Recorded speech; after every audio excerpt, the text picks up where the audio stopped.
ሰላም ሰላም ውድና የተከበራችሁ የራህማ ዩቲዩብ ተከታታዮች እንደምን አላችሁ? ነው ያለው አልሐምዱሊላህ። ሐረግ ድራማ ክፍል 73 ተለቋል። ያው አይታችሁታል አብዛኞቻችሁን። አንዳንድ ሀሳብ አስተያየት ወደ እናንተ ይዤ ብቅ ብያለሁ። ላይክ፣ ሼር፣ ሰብስክራይብ፣ ኮሜንት እያደረጋችሁ አበረታቱኝ። በቅንነት አይከፈልበትም። እኔም እንደተለመደው ሀሳብ አስተያየቴን ሁሌ ወደ እናንተ ይዤ ብቅ እላለሁ። ያው ሐረግ ድራማ እንዳያችሁት ክፍል 73 ላይ ያፌትና ኤፍራታ ለመጋባት ወስነው ሰርጋቸውን ደግሰው ነበር። እንግዲህ እነ ናታን፣ ቤዛ፣ ሁሉም ቤተሰቡም ተጠርቶ ተጋብዘው ወደዛ ቤት ሄደው ነበረ። በሄዱበት ሰዓት እንግዲህ የሆነ አንድ ነገር አቅደው ነበር የሄዱት። እንዳያችሁት ኤፍራታን ከዛ ቤት ለማስመለጥ ነበር ሀሳባቸው። ነገር ግን እነሱ እንዳሰቡት አልሆነም። ኤፍራታ ፈቃደኛ አይደለችም። ናታን ተንበርክኮ በቃ ቀለበት እሱ በደገሰው ላይ ሊያገባት አስቦ ነበር። እሷ ግን ፈቃደኛ አልሆነችም። ናታንም ተበሳጭቶ ወደ ቤቱ ሄደ። እንዳያችሁ ሲጠጣ ምናምን ነበር ያደረው። በዙ መካከል እንግዲህ ጽዮን ወድቃ ነበረ። ከወደቀችም በኋላ እንዳስታወሰች አይታችኋል። በጣም ነው ደስ የሚለው። ካስታወሰች በኋላ እንግዲህ ሉሊት እንደጣለቻ ስታቅ ቀረብ ብላ እንዳያችኋት ስታስፈራራት ነበር። ከዚህ በኋላ ምን ልታደርጋት ትችላለች እሷ ብላችሁ ታስባላችሁ? እናንተም ግምታችሁን ኮሜንት ላይ አስቀምጡ።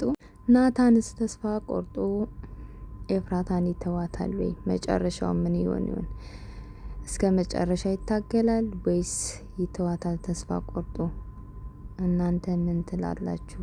እኔ ይመስለኛል ቤዛም በጣም እየገፋፋችሁ ስለሆነ እንዲታገል የሆነ ነገር ከባክግራውንዷ እንዳለ እየተረዳች ስለሆነ ተስፋ ቆርጦ የሚቀመጥ አይመስለኝም። ፍቅሩን አሳልፎ የሚሰጥ አይመስለኝም። ይሄ የኔ አስተሳሰብ ነው። እናንተም ግምታችሁን አስቀምጡ። ክፍል 74 ላይ እንግዲህ ወይ ኤፍራታ አምልጣ ወደ ቤት ትመጣለች ወይ ደግሞ ድጋሚ በሆነ መንገድ ያወጣታል ብዬ ተስፋ አድርጋለሁ ከዛ ቤት። ያው እንግዲህ ሉሊት እንዳያችኋት